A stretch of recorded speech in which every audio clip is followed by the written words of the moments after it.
We all know that a good night's sleep is important. We hear it all the time. It helps our minds feel clear and our bodies feel strong. But sometimes, this knowledge can create pressure. You might lie in bed watching the clock, thinking, "I must sleep now." This worry can make it even harder to fall asleep. It becomes a cycle. You worry about sleep, so you can't sleep.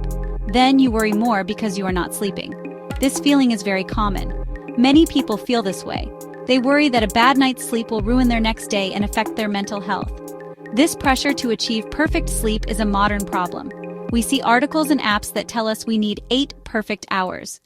You have probably heard that adults need between 7 and 9 hours of sleep per night. This is a helpful guideline. It comes from scientific research showing what most people need to feel their best. Think of it like a suggestion, not a command.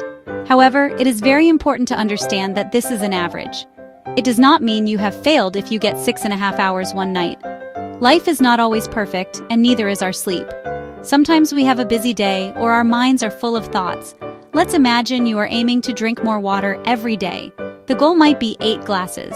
If you only drink 7 glasses one day, you do not feel like a failure. You just try again the next day. We should treat sleep the same way. Have you ever woken up in the middle of the night and immediately felt worried? You might think, "Oh no, my sleep is broken. The night is ruined." This is a very common fear, but I have some good news for you. Waking up at night is completely normal. In fact, everyone does it. Our sleep is not one long, deep block of rest. Instead, we sleep in cycles. Each cycle lasts about 90 minutes. During these cycles, we move between light sleep, deep sleep, and dream sleep.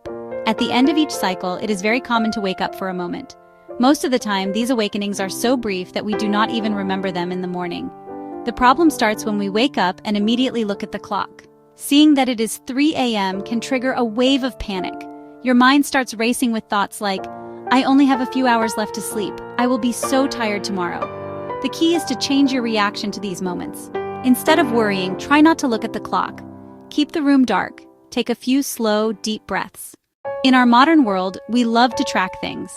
We track our steps, our calories, and even our sleep. These tools can be helpful, but they can also create a new kind of pressure. If you are using a sleep tracking app or device, it is important to use it wisely. The goal should be to see your general progress over time, not to get a perfect score every single night.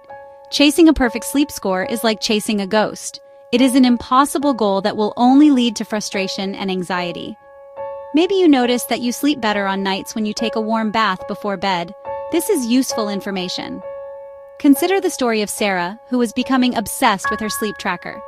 Every morning, she would check her sleep score. If it was below 90, she would feel moody and anxious all day, convinced she was going to have a bad day. She decided to change her approach. She started writing a simple journal instead. Each morning, she would write one sentence about how she felt. The final and perhaps most important tip is to practice self-compassion.